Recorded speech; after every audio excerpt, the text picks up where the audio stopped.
Ricciardo, who quickly retreated into Renault's hospitality area after the race as he attempted to hide his disappointment, said the non-finish left him flat. After a hectic build-up to his home race, I feel like it's hard to get things going well here, but today I feel that was pretty unlucky. He said, I put two wheels in the grass, and next thing there's a massive gutter ditch there. Sergio's start wasn't great, and I had a bit of a run. He made a little flinch, you see him move so I moved, and the next thing I'm on the grass. Because he was still in front at the time, you just followed his initial reaction.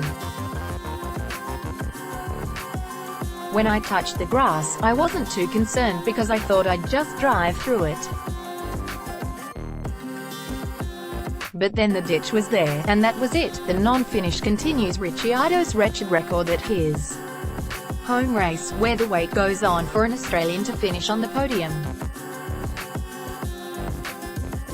Sunday's retirement was his third in 8 starts in Melbourne, while his one result of note, when he finished second on his Red Bull debut in 2014, ended in heartbreak after his car was disqualified from second place following the podium ceremony for breaching the sport's fuel flow regulations.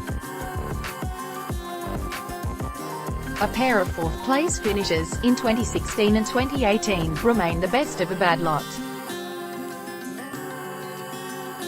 Promising signs, Australia's Daniel Ricciardo overtakes through turn 1, before his Renault was forced to retire from the race.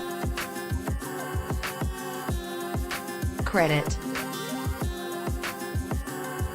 Ricciardo's move away from Red Bull, where he won 7 Grand Prix in 100 races with the 4-time world champion team, to Renault pitched the Australian into a midfield pack he's barely seen since he drove for Toro Rosso in 2011-12. Only once in the past 5 Albert Park races had Ricciardo started from outside the top 10 before Sunday, after missing the top 10 shootout for pole position by 0.038 on Saturday. He learned firsthand the perils of midfield 24 hours later. His hopes of a strong first race for Renault crushed within seconds.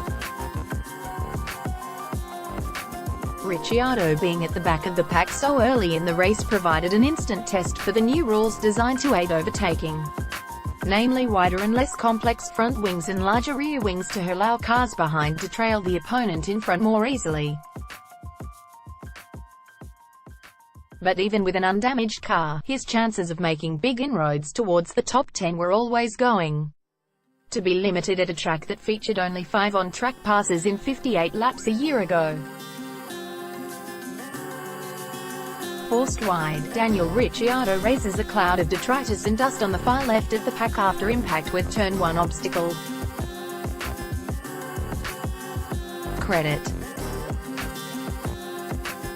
Ricciardo is renowned as one of the boldest and bravest overtakers in F1, but the 5.3 kilometers of asphalt that snakes its way around Albert Park Lake is a flowing, twisty circuit for the drivers to enjoy, but a notoriously difficult layout on which to pass, even in a fully functioning machine.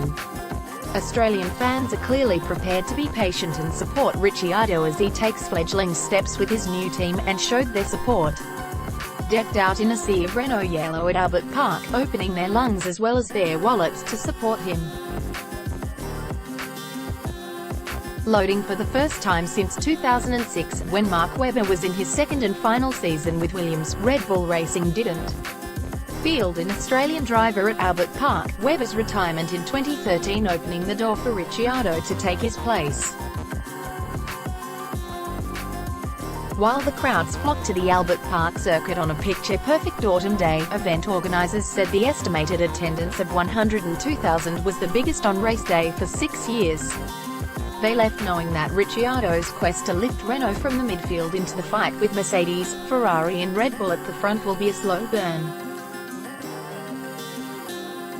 Ricciardo's teammate Nico Hülkenberg finished in 7th place, and more than a minute behind third-placed Max Verstappen. Australian Grand Prix Daniel Ricciardo Formula 1.